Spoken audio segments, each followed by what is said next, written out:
Okay, hello everybody, and welcome to another informative webinar. We here at LandFX are excited to have Tom Elliot presenting some great insider information on how public art goes from concept to installation, as well as a couple case studies on projects that they have completed. We as landscape architects and designers create spaces for people, and public art is something that we should consider and encourage in our designs. It is not only a cost-effective way of visually enhancing spaces, but also spurs economic development. It motivates us to go outside, it reduces stress levels, and it inspires us. So without further ado, I'll hand over the microphone to Tom, and here we go. Good morning, everybody who's listening in, and thank you for taking the time out today to have a listen to my presentation with LandFX in Los Angeles. This is the first time we've done anything like this, and I hope you enjoy what we've got to talk about as a company and what we can do for landscape architects within the United States. To give you a little bit of insight to where I started this particular company, I was working within a large organization called the WEC Group, which still exists today, and this is where I'm sitting at the moment.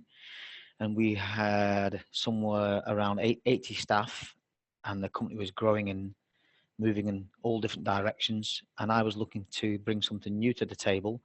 We had a lot of skills that we wanted to offer to people, but it kind of was born out of a question where somebody came to our company and said, "Can I ask you one question? What can't you make at this company in metal?" And I said, "I'm not really sure. We can make a lot of different things." And he actually asked me a question, could I make a bespoke sculpture for him, which we did back in the day.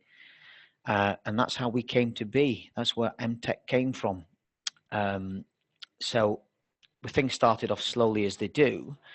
And as things progressed, we started to pick up more and more projects and more difficult and complex designs. And now m-tec is up and running on a full-time capacity. It works within the WEC group, which is the larger part of the organization. And we are currently employing just short of 1,000 staff.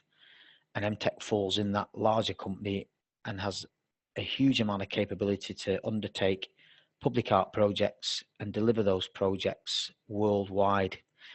I met Jeremiah and Crystal when I was in Oman, where we're currently doing a project, and they asked me would I like to do a presentation in the US on LandFX's website, and this is what we're doing today. So I hope you enjoy what we've got to talk about, and I will be as informative as I can. If anybody has any questions, please feel free to ask either while I'm going through or at the end of it, and I'll be more than happy to answer as much as humanly possible.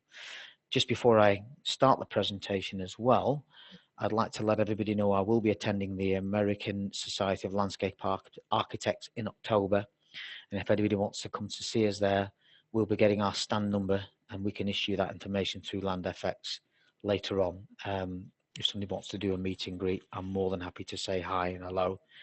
And it'd be a good opportunity to put faces to names and so on.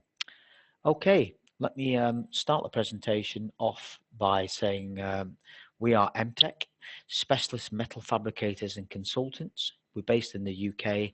We are working worldwide and we're trying to break into the American market.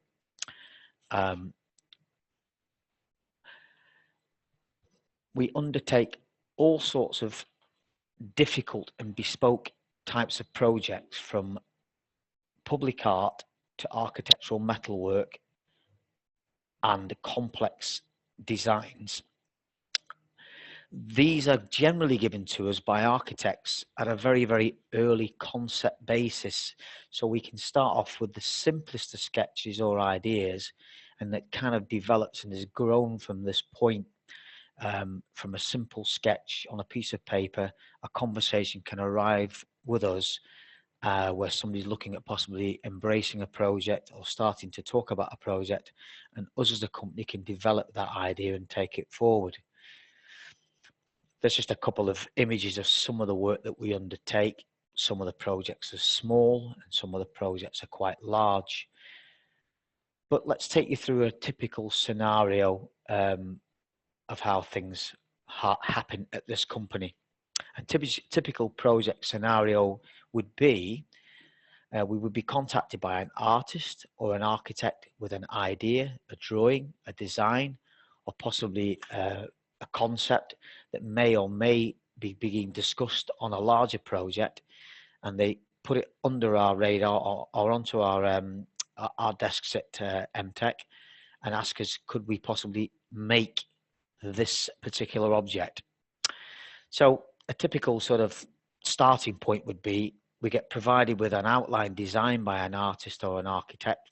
This is just a bandstand which somebody gave to us many years ago, which was going to be a ribbed design made of timber and stainless steel. Us as a company get offered many different concepts and designs on a daily basis, and some of them happen and some of them don't, and you've got to be sort of in the situation to win it. So we tend to try and look at as many things as possible. So we get the outline design given to us. We look at the build and fabrication feasibility of a structure or a sculpture. Some things you kind of know as an engineering company won't stand up. So we can get a bit scared with that sometimes, and we kind of say, hang on a sec, this isn't really looking the way it should look. Or before we go any further, do you realize that things don't float in thin air? So we can kind of try and keep architects' feet on the floor a little bit. But what we try and do as a company is when we see something, we try and embrace the idea straight away and work with the design and the architect or the artist to try and bring it to reality.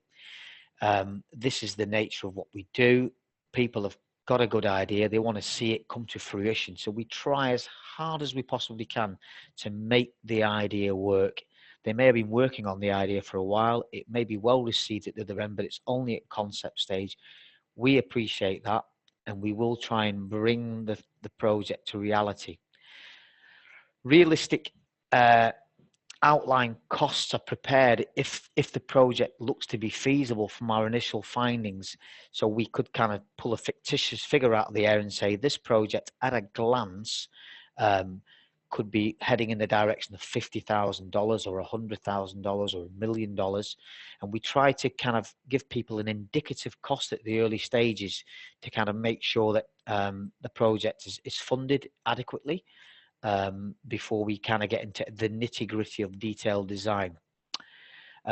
If the outline cost falls within budget, we then move on to full detailed drawings, structural calculations, foundation sizing, and a very in-depth look at each project. And we do this really once people's kind of realizations are, yes, it can be built, and yes, we think we've got this kind of budget to work with. From that point, we can work on almost down to the dollar costings, including delivery, shipping, on-site installation, and so on and so on. So the client at the other end knows exactly what something would cost. We have a lot of expertise in doing this, from taking a project from the shop floor to site. We work with civils contractors and so on and so on. So we know what it costs to put concrete in the ground. We know how much concrete foundations cost, and we know how much it costs to get an object from our factory shipped to a worldwide destination and put into place. As we speak at the moment, I can't give you too many pieces of information, but we are installing a 17-meter tall sculpture in Oman in the Middle East for the royal family. It will be unveiled in about 3 months' time. So this gives you some idea of what we can do. That project and its value from our point of view is approximately $1.2 million US for the steel, and I think the overall landscaping project value is around about 25 million US dollars. So it's quite a large project. It's very prolific where it's going. Our part of it is the sculpture, which is going to be standing right in the center of it all. So it's going to let you guys know that we work to a very high level and a very high standard. We work in a whole array of materials when we're building sculptures. So if somebody says to us, do you work in mild steel, or do you work in stainless steel, or corten, or aluminium, copper, titanium, brass, bronze? We can work in all different types of material that people ask us to look at. And we welcome the inquiry from anybody who's looking at a project in metal, whatever it is. We'll take a look at it. A typical project, or one that I'm quite fond of, was a project we got called Meads Reach Bridge. It was a footbridge that we were asked to take a look at a good few years ago now, on a project bringing two parts of a city together called Temple Quay. This is the project render we were giving initially of the walkway. These are the foundation you can see here, and you can see up on the top and right hand side, we took the project from a concept illustration to a CAD design.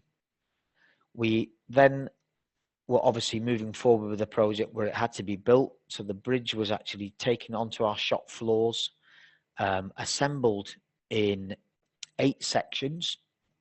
That's me stood on top of it there, actually, with one of the engineers. The bridge was then delivered to site in 8 sections, reassembled back on site, and its actual entirety and length was just short of 65 meters in length, and I think it weighed around about 95 tons in stainless. We reassembled the bridge, we welded it all back together again, and we organised craneage to have the bridge lifted across and placed in Temple Quay. 95% of the work is actually done in the factory. The remaining parts of it, when the bridge is obviously fabricated, it's all test built on site at our location. It's assembled on site, it's welded together, then it's taken apart, and then it's taken to site. So something like this could be easily shipped to the US, a stainless steel bridge like this, re-welded back on site, and then positioned into place. We have an enormity of shop floor space, which I'll go into showing you a little bit more of as we go along with the presentation, and you can kind of glean from yourself exactly what our capabilities are. There is the bridge when it was actually finished and installed. We try and take nice pictures of our projects as we go along, so people can get an idea of where they are at the end, and the end result is to have something beautiful in an open space or a park or an inner city, and have it as a focal point for people to enjoy. To give you a little bit of an idea of our manufacturing capability in the UK, I'll give you some visualizations of our facilities. We have around about 9 locations to work from across the centre of the United Kingdom, and we have just around about 600,000 square feet of manufacturing space. This is growing as a company at the moment, because we are expanding and expanding all the time, so that will obviously increase as time goes by. To give you an idea of some of the fabrication areas and the sizes, this is one of our bays on a factory which has 4 bays, where we manufacture products and components and sculptures, and each bay is 275 meters long. So the shop floor on one factory alone is around about 1 kilometer in size. So it can give you an idea that we can handle big projects and big pieces of steel. We utilize the services to build sculptures and some of these architectural pieces with highly skilled welders. All the welders we utilize are coded to all the requirements needed to make structures integrally sound, that are built to a safe and sturdy construction status and meet all safety requirements.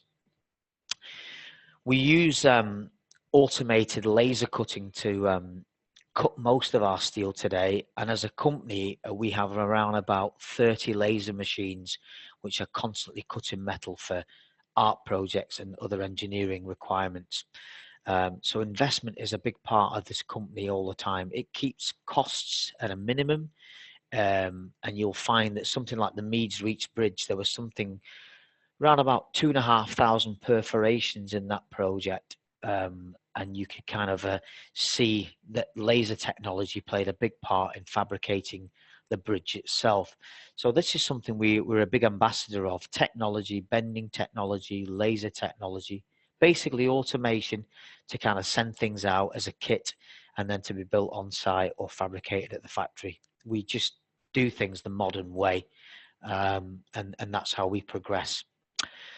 We have all the latest laser technology available and known to anybody in the UK. I think as a company, we have more laser technology than anybody else in the UK. We are one of the biggest laser suppliers of fabricated pieces. So that gives you an idea of our investment. We outsource very, very little.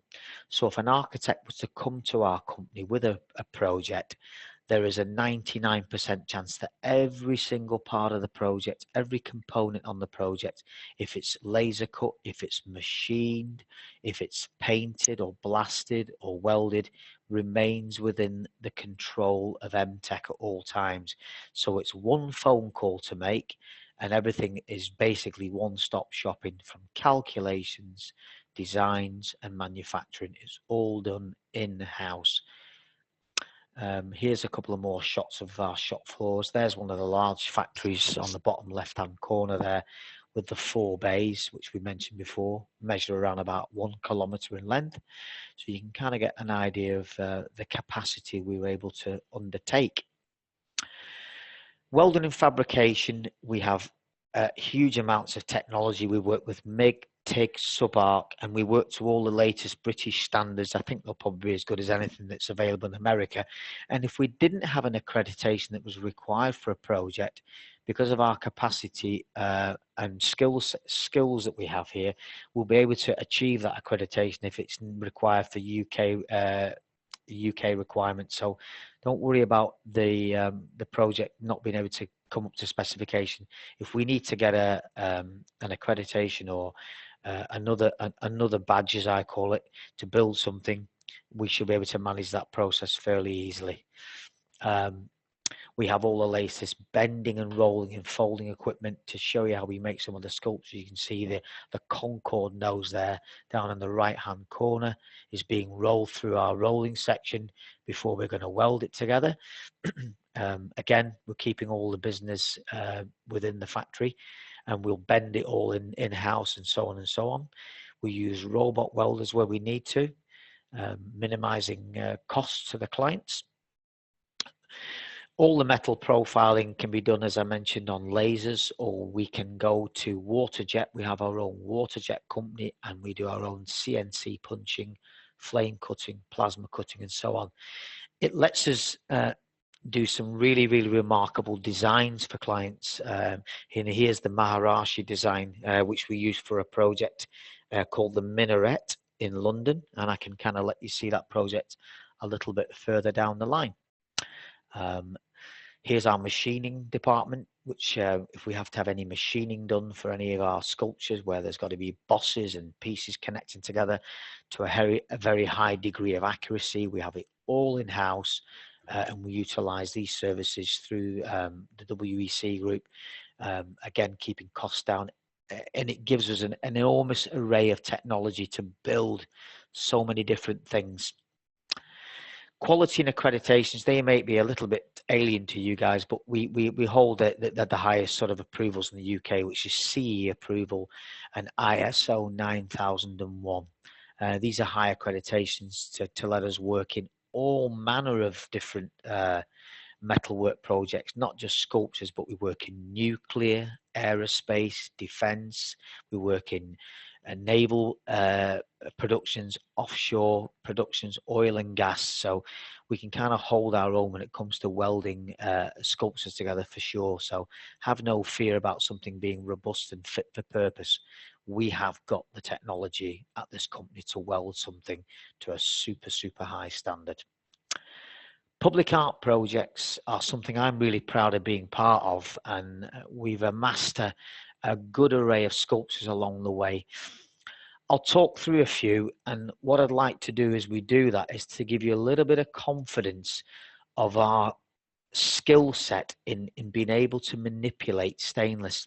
I have no idea when an architect rings me up in the morning what he's going to want to talk about. It could be anything of any shape or size. These images here will give you an idea whether your project is small and beautiful, or large and beautiful, or something in between. These will give you an idea of where we are as a company, what we can do as far as bringing something from a concept to realization, and getting it stood up in a public art space. Here's a complex piece of stainless steel which was made for O2 or Telefonica, the comms company. It's a combination of stainless steel and mild steel. We had to use this because the blue illuminated LEDs that you see on this piece of stainless steel are magnetized and they won't stick to the stainless. So the facing piece of this sculpture, or the underneath of it, as we're looking at the blue part, is actually mild steel, and it's welded to a stainless steel ribbon which goes up 4.5 meters and horizontally out 8 meters to decorate Telefonica's reception area. A very, very delicately beautiful detailed sculpture, and up and down that LED screen there is advertisements moving around and information for customers coming into that. So that's what we call an internal sculpture, and we're quite happy to look at those for big brands such as Telefonica or Coca-Cola or whatever. That's something that we're quite proud of saying we were involved with. This is a project called the Apple Project, which is showing a complex array of twisting metal, which was outside in a public art space in central England. And it was built on an old orchard site, an apple orchard in the UK. And they wanted to commemorate that with having this unique apple peel style design sculpture, which we were very happy to undertake for the client and the artist. And she wanted to see a combination of painted sculpture and mirror polished stainless steel, and that is the apple sculpture. Again, it can be shipped abroad or assembled in sections. Just gives you an idea of what we can do there with a painted and steel sculpture. This one is a project we did for a housing development which had a kind of a pond of remembrance in the centre, and we built this for a client called Crest Nicholson. It's a very, very complex walkway going up to look down on a pond of remembrance, and if you can look closely at the structure, you'll actually see it's a very delicate walkway which is combined of stainless steel and timber decking, but it's only supported by one leg, and the one leg you can see is on the outside of the structure. You can see this one leg design which an artist designed for us for this project in central Birmingham in the UK, if anybody's been there. And this project is called the Sky Ramp, if anybody wants to take a look at that. That's the Sky Ramp, which I'm quite proud of being involved with. This is another project, uniquely or similarly, again, it's a walkway which was an encapsulated walkway going onto a car park. If you take a look at the left-hand image there, you'll see a wall. Initially, this was an enclosed wall with a walkway going up into it, which was dark and dangerous at night. And the council wanted us to put a beautiful set of stairs in with a needle going through the middle of it, made in stainless steel, which is 25 meters tall. The needle is illuminated, and we created a beautiful, beautiful stainless steel walkway with high tension cables and a beautiful sculpture in the center there, which is the needle called the Millennium Needle. And we did this in Liverpool for a client, again showing you our capability. The tube that's twisting round and going up was 32mm thickness in wall. This was the design we were given to work to, so we built it. So it can give you an idea of the amount of section size we can roll.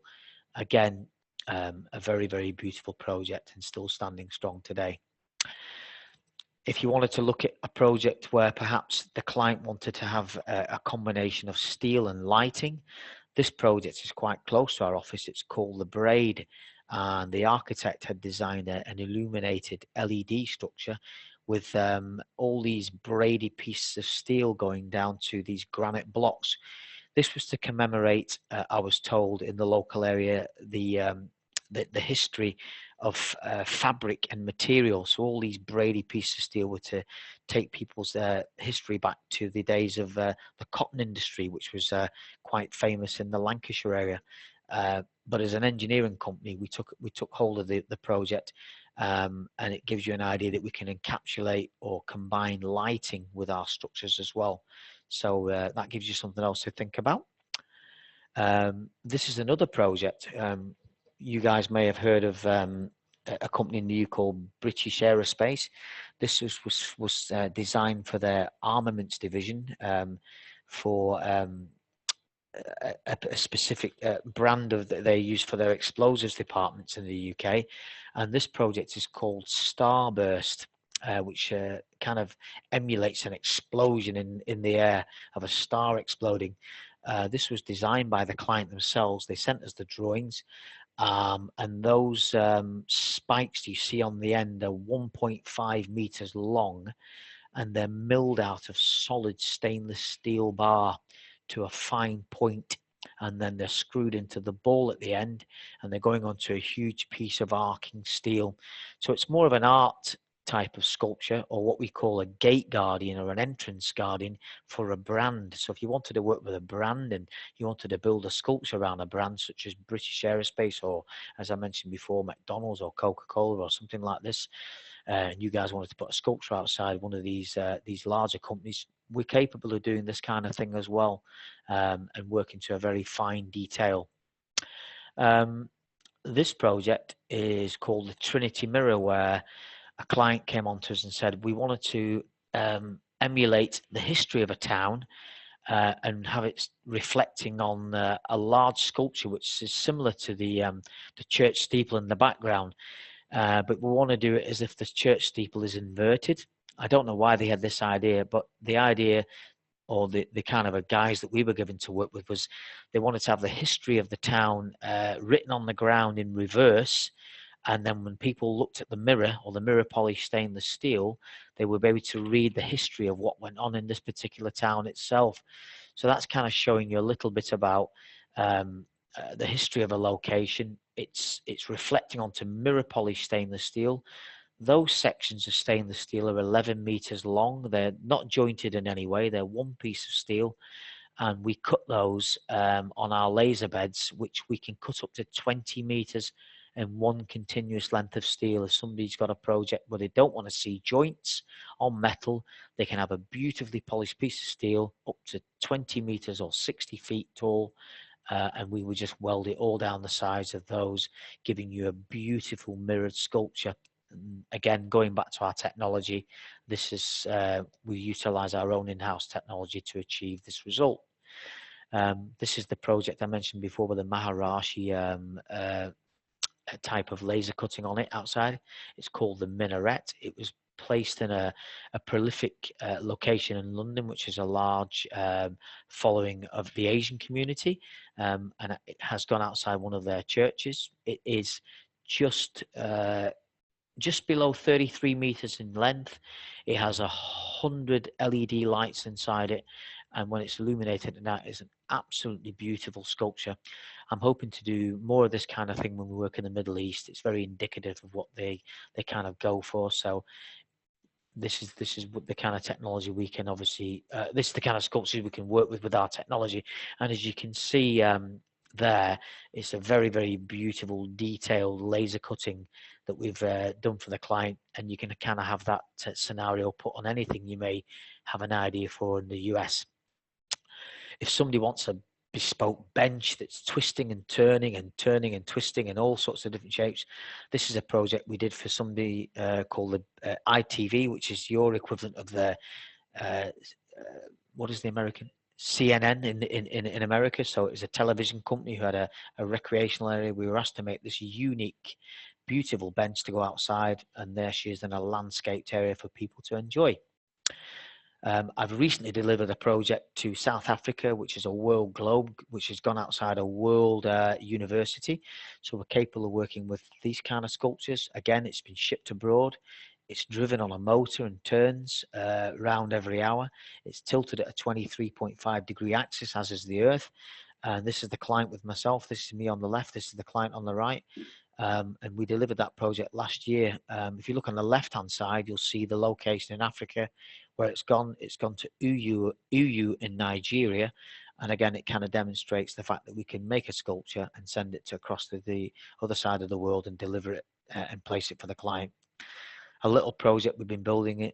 We have an apprentice school at our college, and this is something our 16-year-old apprentices did. It's a quarter scale size Spitfire, all made by hand, which is kind of representative of maybe your P52 Mustang.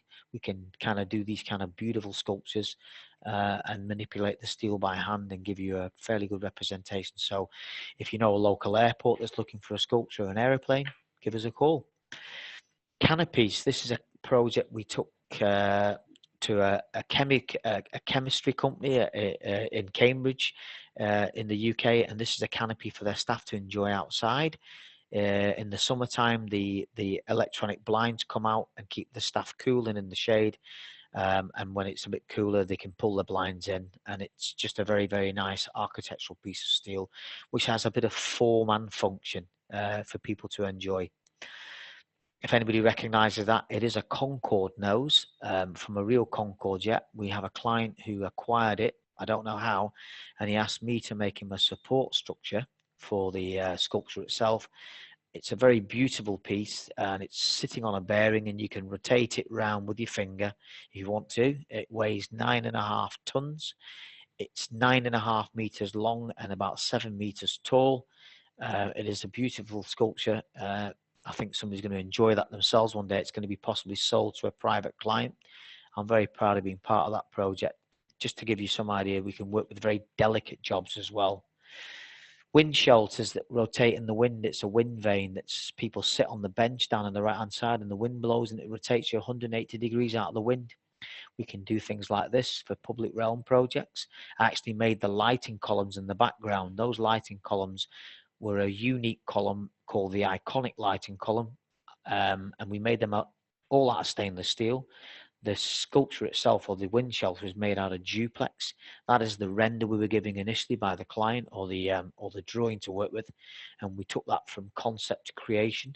The lighting project you see on the right hand side was the very first project we ever made, when somebody said, I want a lighting column that looks like a fishing rod. I can't get it anywhere.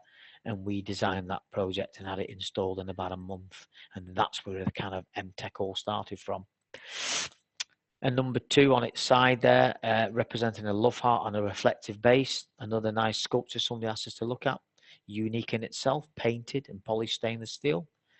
Another project by the same artist called The Sun and the Moon. I'm particularly fond of this because it's a small project, but it's very, very unique, and it's very, very beautiful, where we've fabricated stainless steel dished pieces and inserted them into a larger stainless steel sculpture.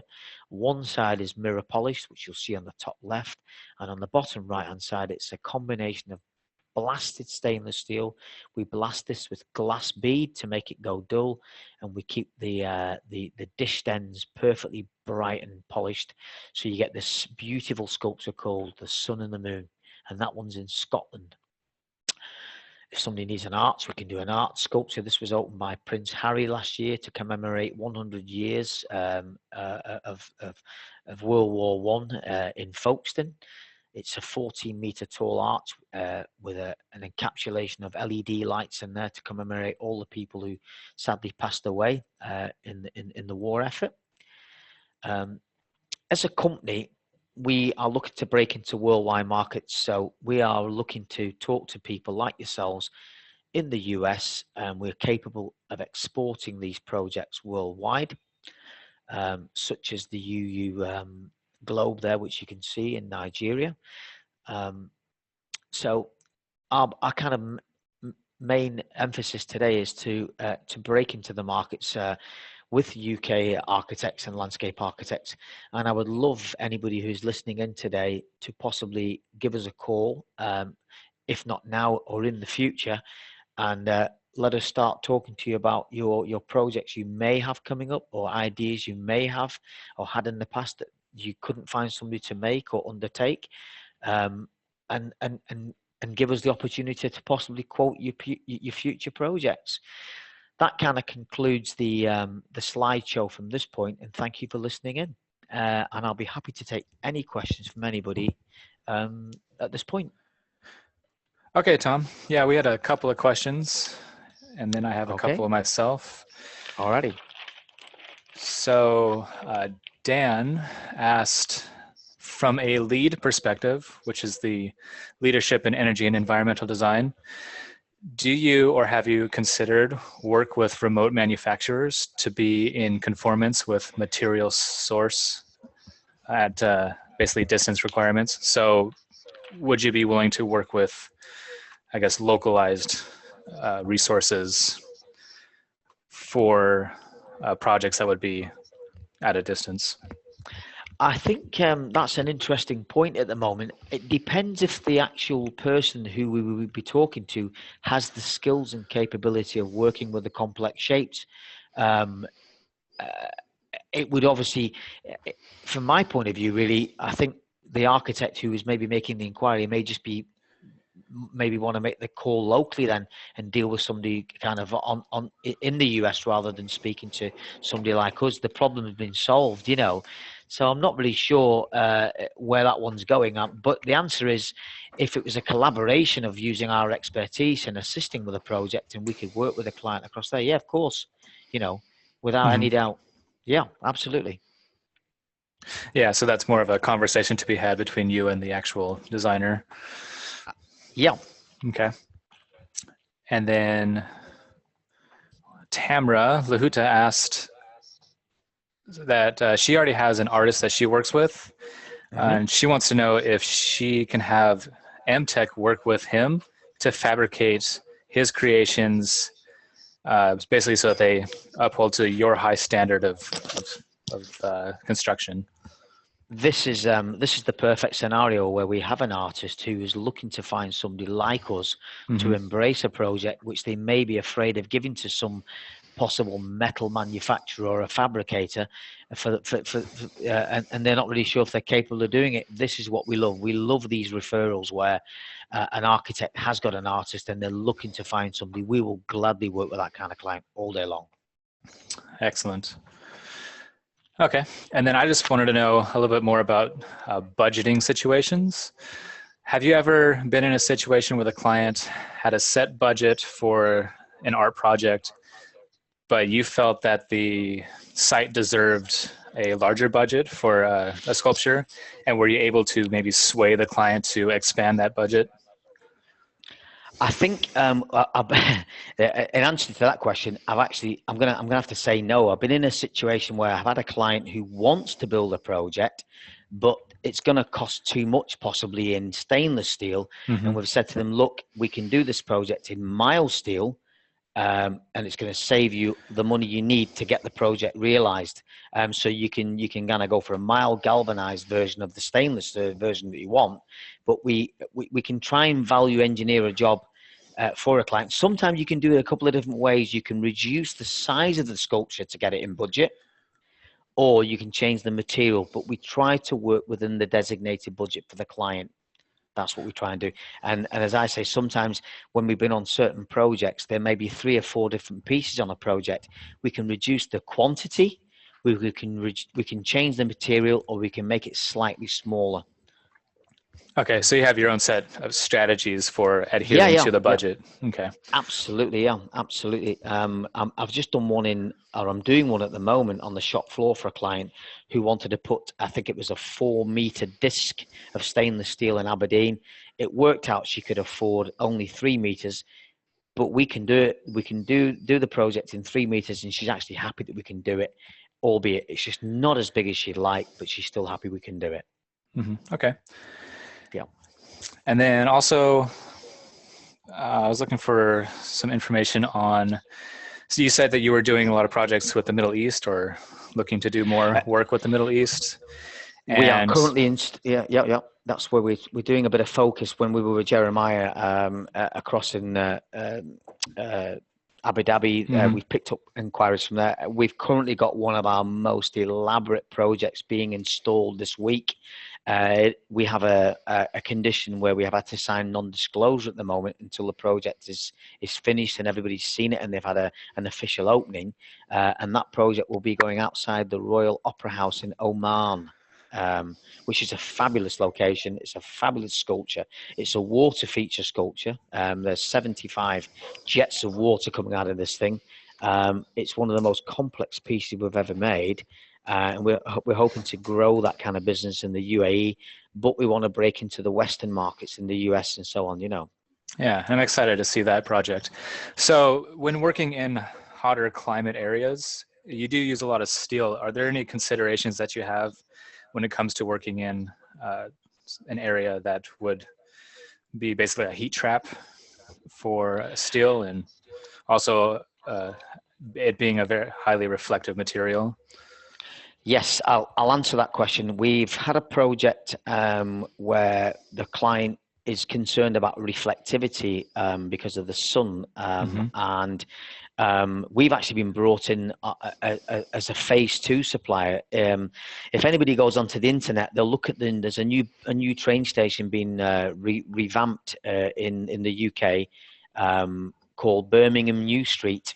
And they have a couple of issues where the sun is reflecting very, very high intense rays of sunlight down on certain hot spots during the day at certain times of the year. We've been asked to come in and make some architectural sculptural trees for this project, and these trees will actually be made of stainless steel as well, but we'll blast them so they're dull, so they kind of fit the environment of the stainless steel train station, but they don't have the reflectivity issues that are going to cause the problems. That's one situation we're solving there.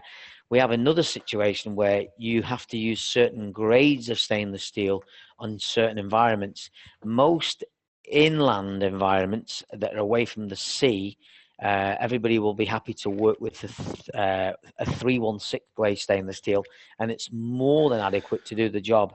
But if you get a saline environment such as the United Arab Emirates or Dubai or Oman or Kuwait, you have to upgrade the stainless to what's called a 2205 duplex, and this is another material we work with, which is a higher grade of stainless, which is very, very, very resistant to any types of corrosion.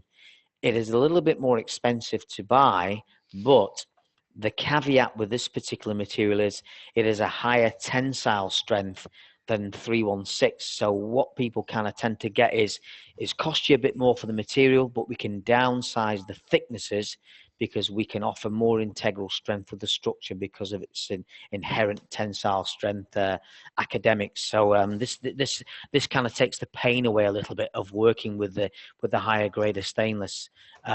If it's an internal structure, you can downgrade even more to 304. So such as the one we showed you for Telefonica, that internal sculpture was a grade 304. That's all it needed to be. If you go outside to general environments, it's 316, and if you get near the coast, you go to what's called 2205. Okay, so looks like that's it for questions. Okay. And so, yeah, that was exciting. There's some really cool projects in there. And I think what I'm trying to do as a fabricator is I'm really kind of out there doing all sorts of different things. And I think if people just kind of remember the slideshow and think when they look at the metal, they've bent it, they've rolled it, they've twisted it, they've turned it, they've made it into circles, and they've made it into waves, and they've made it into shiny, and they've made it into dull. There's not a lot that we can't achieve with stainless steel, with the fabrication skills we have encompassed with the technology as a company globally. We just have a huge amount of resources here. So when somebody is talking to us, we've got this great comfort factor that it's only going to stay within the realms of this company. We don't need to outsource the polishing. We don't need to outsource the laser cutting, and all the welding is in-house. And we don't need to outsource the calculations to see if it stands up. It's all done, the design, it's all done through one phone call, one person to speak to. very cool. All right, so we're going to post this recording of this webinar up on our website on Monday, and we'll have your information there so our clients can get a hold of you if need be. And I guess I'll be meeting you at the ASLA show in October. So fantastic. I look forward to that. That's great, Paul. Thank you.